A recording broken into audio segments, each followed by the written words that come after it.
역사 왜곡 편찬 진용 확대 개편. 새롭게 정비된 조선사 편수회는 수장가들이 사료를 내놓지 않자 편찬 탐방이란 미명으로 수집 아닌 대여라고 속여 위장된 수탈 방법을 쓰기에 이른다. 편수회를 총독 직할로. 조선인 학자들의 외면으로 조선사 편찬 사업이 순조롭게 진행되지 않자 조선 총독 사이토 마코토는 조선사 편찬위원회를 확대 개편했다. 사이토 마코토 총독은 편찬위원회의 조직 근거 법령이 조선 총독부의 훈령으로 되어 있어 유능한 조선인 사학자들이 모이지 않는다고 지적, 명칭을 조선사 편수회로 바꾸고 일황의 칙령으로 설치 근거의 격을 높였다. 일제는 1925년 6월 일왕 칙령 제218호로 조선사 편수회 관제를 제정 공포하고 조선 총독이 직할하는 독립관청으로 승격시켰다. 관제를 새로 제정한 다음 달 개편한 조선사 편수회의 참여 인물들을 보면 일제가 얼마나 조선사 왜곡 편찬에 심혈을 기울였는가를 알 수 있다. 고문에 이완용, 권중현을 다시 앉히고 박영효, 이윤용, 복부지길, 흑판승미, 내등호차랑, 산전삼랑, 속수황 등 일본인 거물들과 학자들을 위촉했다. 이 편수회의 위원장급 회장들로는 현직 정무총감들이 맡아 권력을 휘두를 수 있는 일본인들을 참여시켰다. 6.1충일, 하강충지, 탕천장평, 지상사랑, 아옥수웅, 금정전 청덕, 대야노길랑 등이 바로 실무를 총지휘한 이들이다. 실무자들의 관직도 높여 상당한 대우를 함으로써 실력 있는 학자들을 유혹했다. 3명을 두기로 한 수사관을 고등관으로 하고 수사관보도 판임관으로 높여 4명을 쓸 수 있게 한 것이다. 조선사 왜곡 편찬 진용을 재정비 강화한 일제는 조선인 사학자들을 끌어들이려 갖은 방법을 다 동원했다. 총독 사이토 마코토는 경무국을 동원하여 조선인 사학자 포섭 공작을 전개, 위협, 공갈, 매수 등 수단 방법을 가리지 않았다.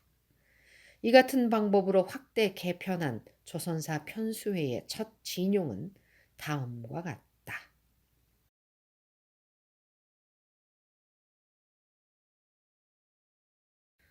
사료수탈 새 방법 모색. 새롭게 정비된 조선사 편수회는 사무소를 총독부 중추원에 두고 1925년 10월 8일 제1회 위원회를 개최했다. 이 회의에서 총독 사이토 마코토는 조선사 편찬 사업의 중대성을 강조했다. 이 회의에서 결정한 주요 사항은 관계자료의 수집 방안이었다. 강제수색 압수가 초기에는 성과를 거두었으나 수장자들이 비장하는 바람에 수집이 어려워지자 일제는 대여하는 형식으로 그 방법을 완화했다. 총독 사이토는 관계자들에게 편찬 사료 탐방이란 이름으로 광범한 사료 수집을 독려하는 한편 전국의 도, 군, 경찰서 등 관청에 협력토록 강력히 지시했다. 관청의 적극적인 협조 지시는 사료 수집 방법의 위장을 폭로하는 것이다. 또한 사료 탐방이 이때부터 시작된 것도 아니다. 조선사 편수 사업 개요는 대정 11년, 즉 조선사 편수회가 확대 개편되기 이전부터 사료를 수집했음을 밝히고 있다. 1922년 8명의 관계자가 연 122일을 출장했으며 23년에는 17명이 연 204일, 24년에는 12명이 연 176일, 25년에는 15명이 연 200일 동안 전국을 누벼 조선 사료를 찾아낸 것이다. 조선사 편수회의 제1회 회의에서는 다시 조선사의 시대 구분을 재편, 조선 상고사를 말살하려는 저의를 보인다. 1923년 1월 8일 조선사 편찬회가 결의한 제1편 삼국 이전을 다시 끌어내려 신라 통일 이전으로 하고 제2편 신라 통일시대, 제3편 고려시대, 제4편 조선시대 전기, 제5편 조선시대 중기, 제6편 조선시대 후기로 편수마저 7편에서 6편으로 한 편을 줄였다. 단군 조선 등 상고사를 집어넣기로 조선 반도사 편찬위원회 때 결의한 사항을 내팽개치고 조선사 편찬위원회의 결의마저도 축소하여 조선사 편수회에서는 6편으로 편수까지 줄인 것이다. 편수까지 줄인 것은 삼국 이전과 삼국 시대를 줄여 신라 통일 이전으로 통합했기 때문이다. 조선사의 시대 구분 문제는 조선사 편수회가 이같이 결정했다고는 하나 조선사가 완간될 때까지 조선 위원들에 의해 거론되고 끈질긴 공방전을 벌인다. 그러면 왜 일제는 조선사의 상고사 부분을 없애려고 광분하였으며 편찬기구의 개편 때마다 역사를 자꾸 아래로만 끌어내렸을까? 1910년 8월 29일 정식으로 조선을 침탈한 일제는 그들이 일한합병이라는 위장된 침략 용어를 썼듯이 이 나라를 영원히 탈취하려는 계략을 눈여겨보아야 그 이유를 명쾌히 찾아낼 수 있다. 상고사 없애기의 골몰. 일제의 가장 큰 고민은 조선이 그들보다 긴 역사를 가진 문화민족이라는 데 있었다. 왜구들이 노략질을 하면서도 조선의 위력을 두려워했듯이 일제가 일시에 조선을 침탈하긴 했으나 지배하기에는 힘이 부족했던 것이다. 총과 칼로 한때를 지배할 수는 있었지만 영원히 탈취하기에는 그들의 문화 총량이 조선보다 못함을 일제 지도자들 스스로가 알고 있었던 것이다.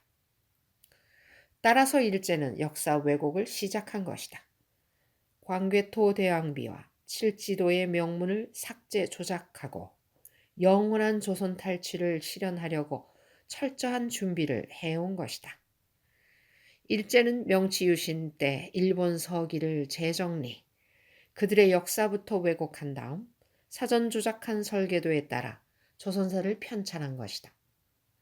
조선의 땅만이 아니라 민족까지도 일본에 동화시키려고 광분한 이들은 우선 그들의 역사보다 2000년이 앞서 있는 조선 상고사를 말살하는 것이 시급했던 것이다. 한일 양국의 국민들이 모두 자기들의 역사를 제대로 알고 있지 못하던 시절 일제의 지도자들은 그들이 만든 새로운 역사, 조각된 역사 설계도에 두 나라 국민을 맞춰 일본을 형으로 조선을 동생으로 한 나라를 만드는 망상을 실현하려고 허구의 역사를 만든 것이다. 이러한 사실들은 앞으로 제시할 사료들이 극명하게 밝혀줄 것이다. 이병도, 신석호 등 참여.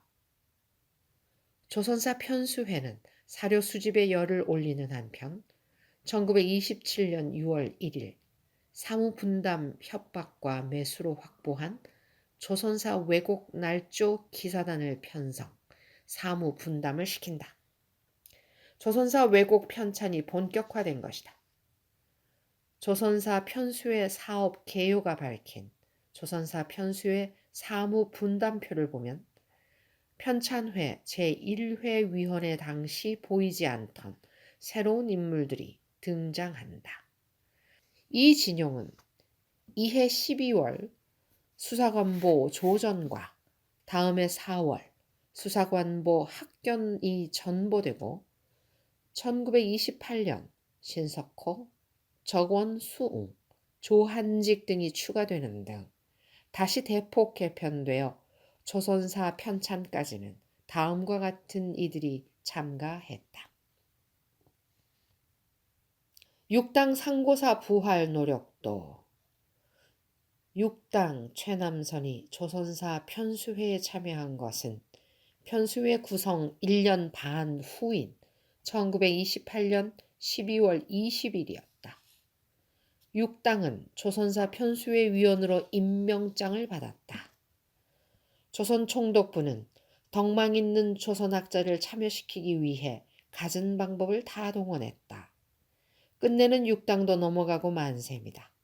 육당이 조선 총독부의 위협과 포섭에 못 견뎌 조선사 편수회에 참여키로 승낙하자 일제는 일본 내각의 결의를 거쳐 일본 내각에 임명장을 주는 등 그의 참가를 내외에 선전했다. 육당이 조선사 편수회에 참여하게 되었다는 소식이 조선의 지식인들에게 전해지자 서울에서는 웃지 못할 비극의 촌극들이 일어나기도 했다. 육당의 중마고위던 위당 정인보는 육당이 변절했다 하여 최남선이 죽었다는 조문을 쓰고 그와 절교했다.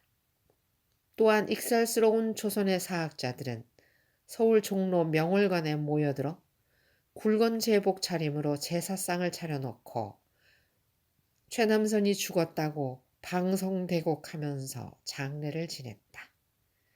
이런 소문은 조선 지식인 사회에 널리 퍼졌다고 한다. 동료들에게 치욕을 당한 육당은 비록 조선 편수회의 촉탁으로 어쩔 수 없이 참여했지만 그 자신이 참가하기 전에 이미 삭제키로 결정한 단군조선을 비롯한 상고사를 되살리려고 무한히 노력했다.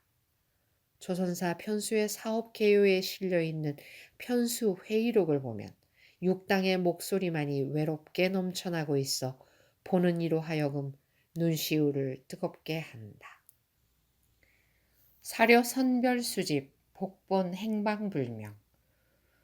역사 편수 과정에서 숙신과 발해는 인류학에 포함해야 한다는 이유로 삭제되고 문화 관련 사료도 거의 묵살되었다. 또한 소장하겠다던 수많은 사료의 복본도 종적을 감췄다. 중추원의 고문위 간담회. 조선사 편수회의 회의록 가운데 중요한 부분들을 먼저 보자. 1928년 7월 18일 중추원에서 열린 고문위원 간담회에는 야마나시 총독 임석하에 지상사랑 회장, 권중현 흑판승미 2명의 고문, 생전청 삼랑 중추원 서기관장, 이진호 항무국장, 소전성호 총독부 사무관, 금서용, 유맹, 어윤적, 이능화, 정만조, 이병서, 윤영구 위원, 고무공미, 도엽암길 간사가 참석했다. 이 자리에서 야마나시 총독은 다음과 같이 말했다. 앞서 본회가 조선 사료의 수집 정리와 조선사 편찬의 사명을 가지고 창립되자 고문과 위원 각 위들은 열심히 그 취지를 원조하고 각 직원들은 근면히 사무에 종사하여 상당한 성적을 올리게 된 것을 다행하게 생각한다. 해가 거듭할수록 인멸되어가는 사료를 수집하여 공정한 조선사를 만들려는 것은 본회 창립 당시에 비하여 더욱 절실한 소망일 뿐 아니라 조선 통치상으로 보아 기묘한 일로 믿는다. 여러분은 더욱 노력하여 이 사업이 유종의 미를 거두도록 노력해달라. 새로 부임하여 첫 인사를 한 지상 정무총감은 실무적인 면에서 중요한 지적을 했다. 본회 사업의 경과를 보면 사료의 수집이 예정의 절반을 완료했다. 이것은 여러분들과 선내 일본인들이 귀중한 사료의 수집과 편찬에 대해 호의를 가지고 편의를 제공한 때문이며 참으로 만족한다. 앞으로 1, 2년이면 일반 수집을 마칠 예정이니 여러분은 물론 일반인들도 더 한층 편의를 제공하여 줄 것을 간절히 바란다. 조선 사료 수집의 성과와 계획을 밝힌 것이다. 간담회에서는 고문과 위원들이 이런 대화를 나눴다. 권중현. 이 조선사 편수회는 칙령으로 발표된 것으로 중요한 지위에 있다. 조선사를 편찬한다고 하는 것은 극히 기묘한 일이며 사료도 호환하기 때문에 회의 사람들이 자주 모여 간담하고 초고를 기초하고 있는 것을 보니 완전한 역사를 만들 수 있도록 하는 것이 좋겠다. 금서용. 권 고문님의 지적은 지극히 옳은 말이다. 위원들의 직책은 완성한 내용에 관해 책임을 지므로 매월은 힘들겠으나 적어도 2개월에 한 번씩은 위원회나 사무 수습회를 열어 편집 내용과 실정을 보아야 할 것이다. 각 위원은 책임을 지고 편수 실정을 조사하고 감독하지 않으면 안 될 것이다. 흑판 승리. 나는 다행히 여기에 참석하여 이 자리에 함께한 것을 영광으로 생각한다. 권고문과 금서위원의 말씀에 대하여 한마디 하겠다. 이 조선사의 편수에 관하여 나는 처음부터 상담에 응해왔다. 최초에는 10여 년의 역사 편찬을 완성하게 되었었으나 진제 때문에 연장하여 12년간에 전부 완성하기로 했다. 사료는 각 도, 각 지방에 있는 것은 물론 일본, 진화 및 만주에 있는 것도 수집하여 가장 공정한 조선사를 편수하는 것이 목적이다. 위원과 고문 각 위의 협력으로 벌써 사료 수집도 과반을 마쳤으므로 편수의 체제와 강령을 정하고 그에 따라 편찬을 진전시켜 오늘에 이르렀다. 현재로서는 원고가 작성된 것뿐이며 아직 각 위원의 합의는 거치지 못했다.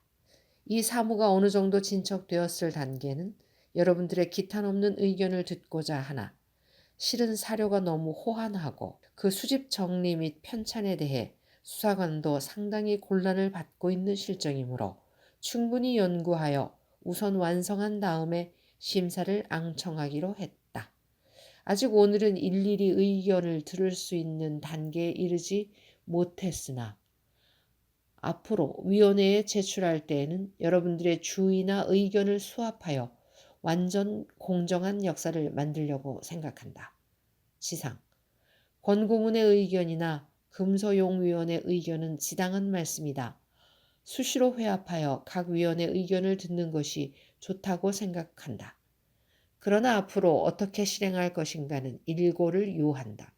즉시 이 자리에서 결정할 수는 없으므로 후일 기회를 봐서 연구한 후 정할까 한다. 일부 변경된 편사 기준. 권중현, 유맹, 어윤적, 이능화, 정만조, 이강소 등 조선인들도 참석한 모임이었으나 권중현의 조선사 편찬을 찬양하는 발언 이외는 누구도 아무런 지적을 하지 않았다. 육당 최남선이 처음 참석한 조선사 편수회 위원회는 1929년 12월 23일 중추원에서 열린 제3회 때였다.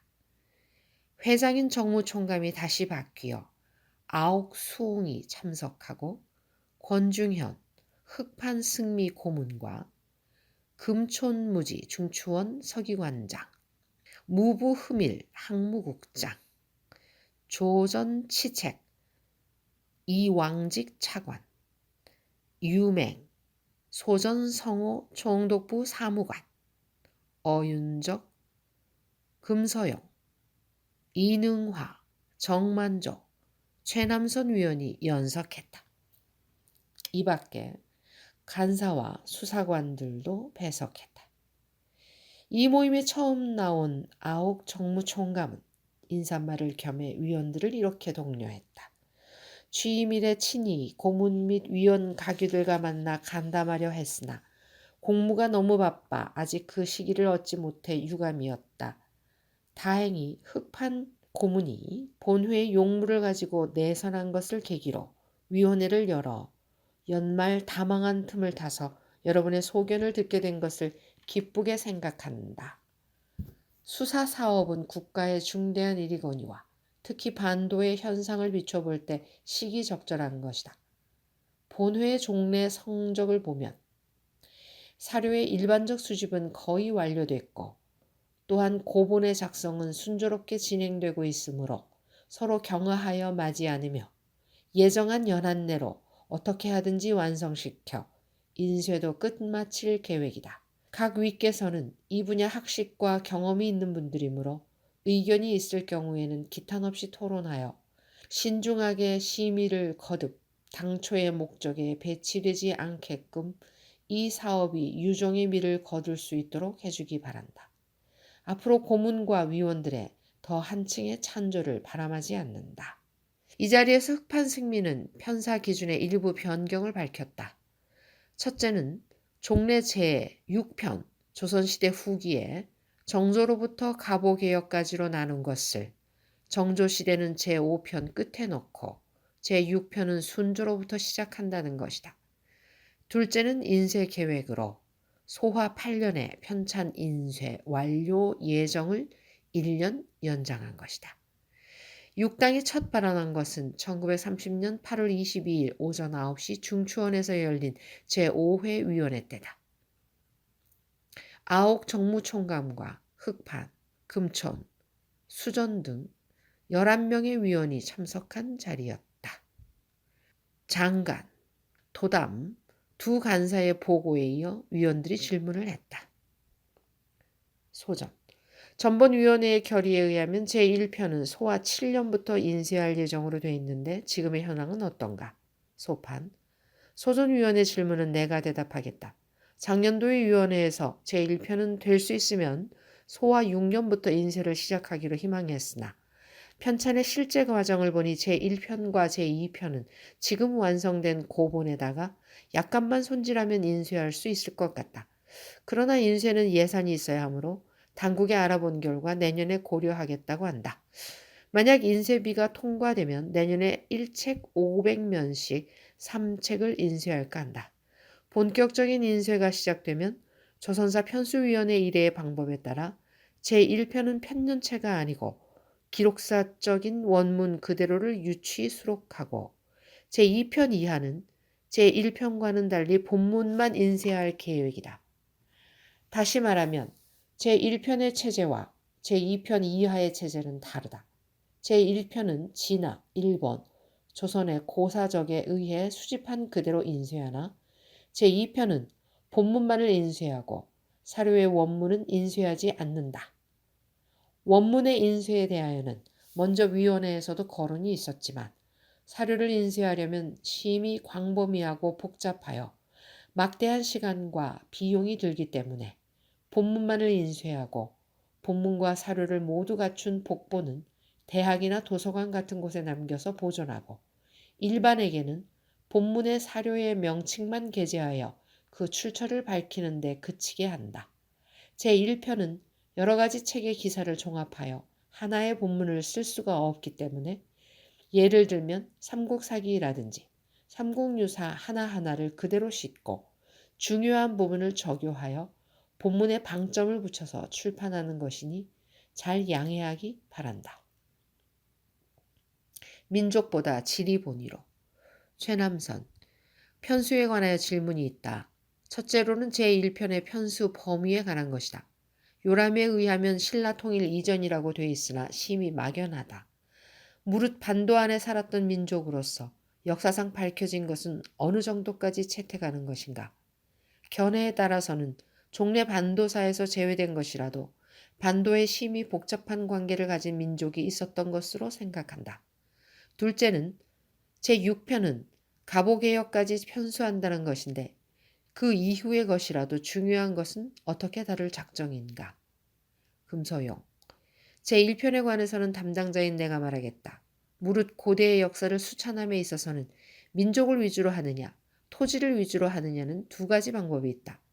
따라서 주된 민족의 흐름의 관계가 있는 한, 또한 그 설명상 필요하다고 생각되는 것은 주변 여러 곳의 기사도 당연히 채택한다. 예를 들면 고구려 같은 것은 그 지역이 반도 밖에 걸쳐 있었으니 물론 체입하지 아니하면 안 되는 것과 같다. 최남선. 구체적으로 말하면 숙신과 같은 것은 아직 불명한 채로 남아있는 민족이나 나는 조선사의 기원과 밀접한 관계가 있다고 생각한다. 또 그 이후에 내려와서 발해도 조선사에 중요한 구실을 하였다. 이러한 사실들은 어떻게 선택할 방침인가? 금서용. 숙시는 연대상 역사로 취급하기보다는 인류학, 민족학의 연구 범위에 들어가야 할 것으로 생각한다. 또한 발해도 조선사의 관계가 없는 한 생략하겠다. 최남선. 참고로 말하겠다. 무릇 고대사는 민족 본위로 하는 경우도 있고 지리 본위 또한 문화 본위로 하는 경우도 있다. 어느 경우라 하더라도 매우 복잡하고 모호한 상태이겠으나 민족의 기원을 밝히기 위하여는 가능한 모든 전력을 다할 필요가 있다. 조선 고대 민족에 관한 사료는 조선에 있는 것뿐만 아니고 진화의 여러 사적에서도 산견되고 있으므로 조선사를 밝히기 위하여는 사소한 것까지도 면밀하게 조사하여 유루가 없도록 할 필요가 있다. 이런 것들을 모두 망라한다고 해도 그렇게 방대하지는 않을 것이므로 될 수 있는 대로 널리 수집하여 장래에 참고해야 한다. 조선 민족은 인류학상으로도 아직 명백히 밝혀지지 않은 상태이므로 조선의 민족 문화를 밝히기 위해서는 차라리 동방 제민족의 관계 사료를 전부 하나로 종합 정리하여 주기를 바란다. 국내 사장 됐을 가능성. 금소용. 최 위원의 말에 대해 담당자로 깊이 감사한다. 다만 여기서 주의하지 않으면 안 될 일은 사료와 사설을 구별하는 것이다. 사료는 될 수 있는 대로 수집하겠으나 사설을 수집하면 끝이 없기 때문에 채용하지 않는 것이다. 조선사 편수의 제4회 위원회는 육당 최남선의 지적으로 편수 기본 방침을 부분적으로나마 다시 거론했으나 아옥 정무총감은 이를 무시하고 만다. 그는 다음과 같이 말하고 이 회의를 폐회시킨 것이다. 아까 흑판 고문이 말씀하신 바와 같이 명년도부터 인쇄가 된다면 매우 사업의 진전이 좋아질 것이므로 예산 관계에 대하여는 가능한 한 모든 노력을 다하겠다. 되돌아보자. 일제는 조선반도사의 편찬을 계획할 때 경도 제국대학 교수 삼포주행, 이 대학 강사 금서용, 동경 제국대학 교수 흑판 승리와 함께 그 지침을 마련했다. 모든 제도를 쇄신하고 혼돈한 구태를 개혁하여 각종 산업을 진작하고 빈약한 민중을 구제함은 조선시정상 근무라고 하겠으나 이와 같은 물질적인 경영의 힘씀과 동시에 교화, 풍기, 자선, 의료 등의 적절한 조처를 취하고 이 백성들의 지능, 덕성을 개발함으로써 이들을 선량한 제국민으로 부끄럽지 않은 지위로 유도함에 그 목적이 있다. 그러므로 조선 반도사와 같은 새로운 사설을 편찬하지 않는다면 조선인은 만연히 합병과 관련이 없는 사서 또는 합병을 저주하는 서적을 읽을 뿐이며 이리하여 풀이 무성하여지듯이 몇 해를 지나면 언제나 눈앞에 보던 습성에 젖어 오늘날의 밝은 세상이 합병의 은혜에 기인된다는 사실을 망각하고 함부로 구태를 회상하고 도리어 개전의 기력을 상실할 우려가 없다고 할 수 없다. 이와 같이 된다면 어떻게 조선인 동화의 목적을 달성할 수 있을 것인가? 이 같은 조선 반도사의 편수 지침은 일제의 조선사 편수 사업의 근본 정신으로 조선사가 완간될 때까지 큰 영향을 끼친다. 조선사 편수의 사업 개요는 이러한 사실들도 밝히고 있다. 중추원에 편찬과를 설치한 후 조선사 편수회로 개편하기 직전까지 상고 삼한, 삼국, 통일우 신라, 조선 등 4편의 원고를 탈고했었다는 사실이다. 이들 원고의 일부는 조선사 편수에 참고했겠으나 통일신라 이전의 2편은 어떻게 처리되었는지 아무런 언급이 없다. 또 하나 육당이 참석한 조선사 편수회 제4회 모임 때 거론된 대학이나 학교 도서관에 비치하겠다던 수많은 사료의 복본들 역시 행방이 나타나지 않는 것이다. 조선사 편수에 참여했던 일본인 학자들이 스스로 조선의 사료가 너무 많아 본편에 처리하기 어렵다고 토로했던 이들 사료들과 그들이 작성한 조선 상고사의 일부는 어디에 있다는 말인가? 그들이 패망할 때 완전히 소각하지 못했다거나 모두 가져갈 수 없었다면 광복 40년 만에 뒤늦게 공개되는 이 조선사 편수의 사업 개요처럼 우리나라의 어느 곳에 사장되어 있는 것은 아닐까?